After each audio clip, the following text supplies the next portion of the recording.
Will said, almost 3 months in and seeing strong results. However, historically, I'm prone to dandruff.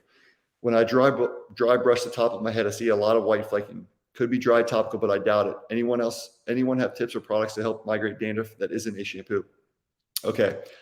So, Will, this is a really good question. We get questions about mainly, around the flakiness and flaking. And what really this is, it's not a bad thing because the retinols, either the retin A or the retinol, they create what's called cell turnover. And the reason why we use retinol or retin A is it helps drive the ingredients through the epidermis. But it also creates this thing called cell turnover, which it helps accelerate the rate at which the cells replace themselves in the epidermis. And this is creating new life. This is bringing new growth to the scalp and the hair follicles.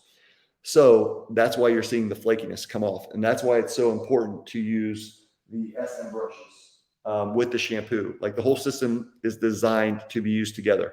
And we've had a lot of people that have had bad psoriasis that are using the shampoo with the SM brushes and have completely gotten rid of all their psoriasis because that dead skin, you're removing that dead skin. And so the flakiness is normal if you are using the shampoo with the SM brushes in the shower the way that I described to you.